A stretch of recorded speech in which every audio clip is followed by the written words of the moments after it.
Shalom, Assalamualaikum, Om Swastiastu, Namo Buddhaya, salam kebajikan, dan salam cinta damai dari saya, Perianto Zamasi. Nah, teman-teman, lagi-lagi kembali terjadi yang namanya tindakan intoleransi. Oh, ini terbaru ya teman-teman ya, dan saya akan bagikan kepada kita semua, ya seperti yang saya lansir dari situs kaltengbicara.com, ya. Saya akan baca di sini, ini terbaru ya, 4 Juni 2024. Akses jalan ke gereja ditutup pihak gudang diduga lakukan tindakan intoleran. Sekali lagi, akses jalan ke gereja ditutup, pihak gudang diduga lakukan tindakan intoleran, ya. Oke, dan saya akan coba bacakan saja kepada kita semua teman-temannya, dan saya akan tampilkan di sini. Kita akan coba lihat bersama ya. Nah, ini dia teman-teman.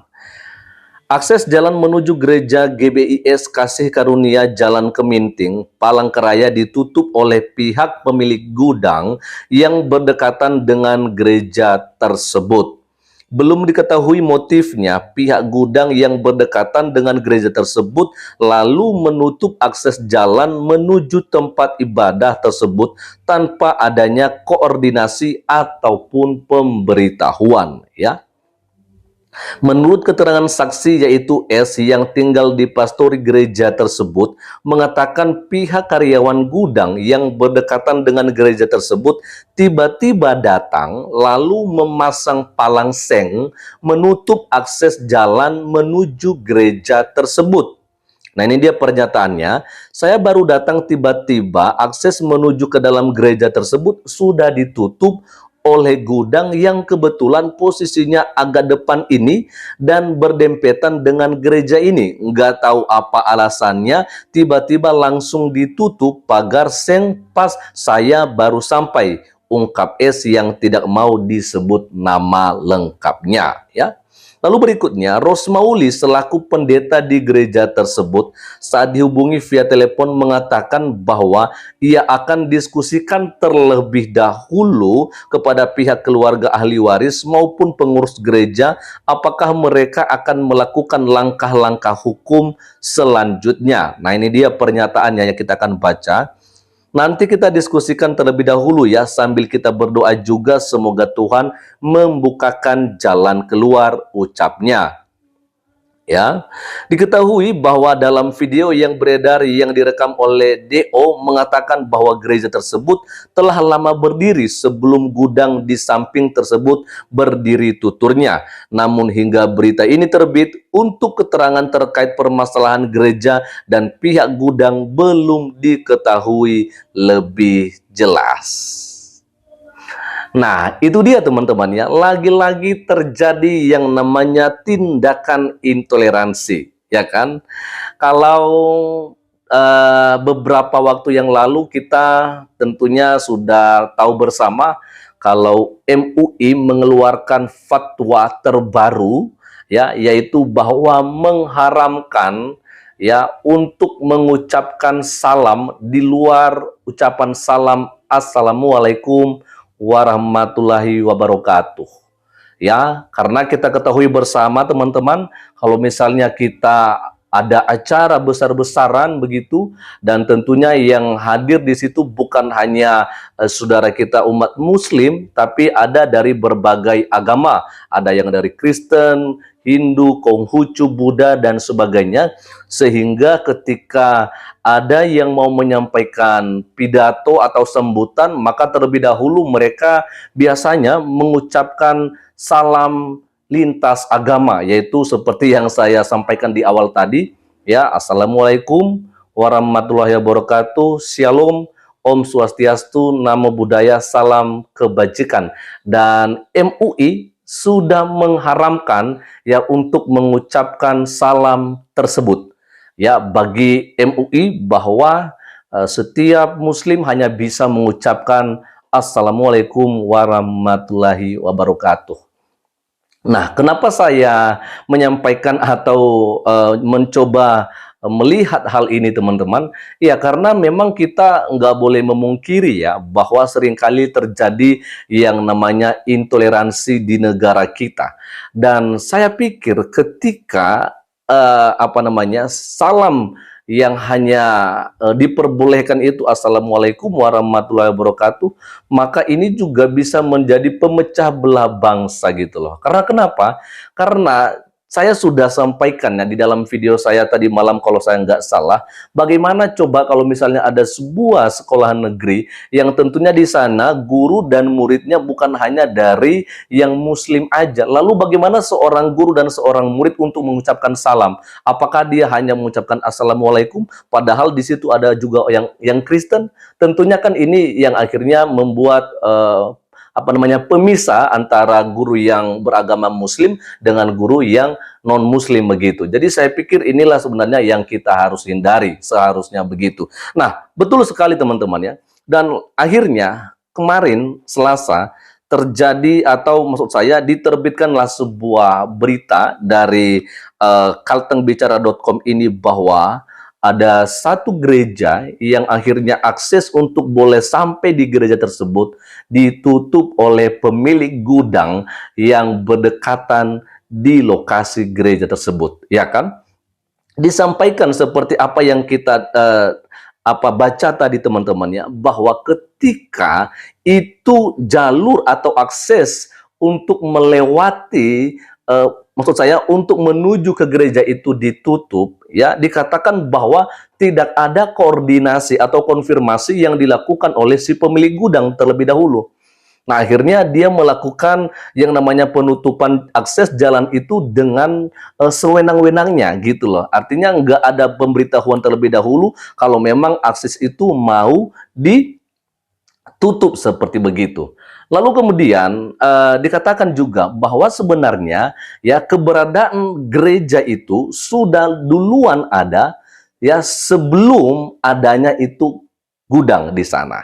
Jadi seharusnya di sini yang punya gudang sebenarnya ya sebagai manusia yang mempunyai hati nurani ya terlebih dahulu berikan konfirmasi lah ya, kalau memang itu mau ditutup ya kasih tahu dulu ya, atau mungkin ada solusi lain ya, atau ya kenapa juga harus ditutup kalau misalnya itu memang bukan milik daripada si pemilik rumah, ya tentunya dia nggak ada hak untuk menutup akses jalan menuju gereja tersebut teman-teman ya. Tapi kita melihat di sini sebenarnya ya memang begitulah orang-orang kalau udah nggak ada lagi hati nuraninya, nggak main lagi logikanya teman-teman ya. Jadi akhirnya dia melakukan sesuatu tindakan yang merugikan orang lain. Dan inilah yang kita sayangkan. Saya pikir ya seharusnya kalau misalnya di Bangka Belitung beberapa waktu yang lalu ada pertemuan yang dilakukan oleh ratusan daripada ulama-ulama, ya seharusnya ini loh yang menjadi salah satu gitu ya, yang mau dibahas di sana. Ya, ini salah satu yang harus dibahas di sana. Karena saya rasa ini penting sekali. Ini adalah bagaimana sosialisasi kita kepada orang lain, apalagi yang berbeda agama dengan kita. Ya, saya sih nggak tahu karena di sini juga tidak dijelaskan seperti begitu. Tapi ya sebagai organisasi masyarakat dalam bidang keagamaan, tentunya dalam hal ini ya tidak salah kalau misalnya juga MUI bisa membahas hal-hal yang seperti ini. Ya, kalau misalnya mungkin seseorang muslim yang nggak boleh dong merugikan orang lain, ya kalau misalnya mungkin berbeda agama, bahkan sesama-sama muslim juga seperti begitu nggak boleh. Ya kan, jadi saya pikir ini loh sebenarnya yang menjadi tugas daripada MUI, memperhatikan hal-hal apa yang terjadi hari-hari ini. Kenapa seringkali terjadi yang namanya pelarangan ibadah yang juga dilakukan oleh umat muslim itu sendiri terhadap mereka yang non muslim. Nah, ini yang perlu dilihat, ini yang perlu dibahas. Kenapa bisa terjadi? Lalu bagaimana ya cara kita ya kan untuk mengantisipasi atau paling tidak untuk meminimalisir terjadinya yang namanya tindakan-tindakan intoleran yang seperti begitu. Nah, tapi inilah dia teman-teman. Memang saya sebenarnya udah nggak lagi merasa heran ya dengan hal-hal yang seperti ini. Hanya kita sayangkan ya teman-temannya, kita ini karena ada di Indonesia, dan tentunya juga dalam hal ini seharusnya juga pemerintah kita harus melihat sebenarnya ya apa yang terjadi di masyarakat hari-hari ini ya, apakah ada keamanan apa tidak ya ketika seseorang mau melakukan peribadatan, hendak membangun rumah ibadah ya kan, apa semuanya boleh berjalan dengan baik atau tidak. ya pemerintah yang bertanggung jawab akan hal ini. Kalau bukan pemerintah, siapa lagi?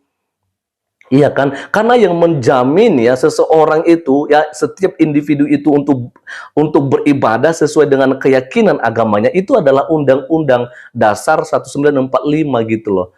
Jadi konstitusi kita itu menjamin akan hal itu. Jadi kalau misalnya sekarang malah yang minoritas katakan Kristen selalu aja mengalami persekusi, mengalami penganiayaan, mengalami tekanan dari mereka-mereka yang mayoritas. Nah, ini ya yang kita terus suarakan gitu loh. Karena Indonesia ini seharusnya menjadi negara yang maju.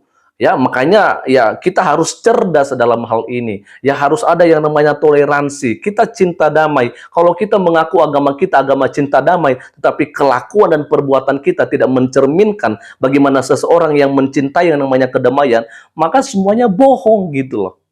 Nah, makanya pada kesempatan ini teman-teman seharusnya marilah kita bergandengan tangan dalam hal ini juga MUI yang biasanya menyampaikan atau mengeluarkan fatwa-fatwa yang hanya menguntungkan mayoritas. Mari, ayolah gunakan akal sehat. Dan juga kepada pemerintah, ayo Pak Presiden, ayo Pak Menteri Agama, ya lihatlah apa yang terjadi akhir-akhir ini di masyarakat. Ya banyak masyarakat, banyak umat-umat Kristen yang hari-hari ini begitu ya mengalami yang namanya persekusi, ya sulit untuk beribadah. Jangankan untuk membangun gereja, ya dan beribadah di gereja yang mau dibangun, di rumah sendiri saja sulit bagi umat Kristen untuk beribadah, itu di kota-kota besar. Tapi kalau mungkin saudara-saudara kami umat Muslim, datanglah jalan-jalan sesekali ke Nias. Di Nias aman saja.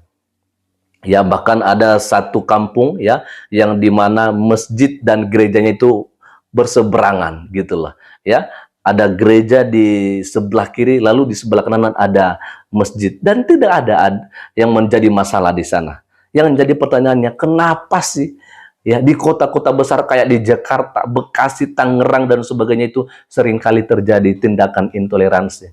Yang salah siapa dalam hal ini?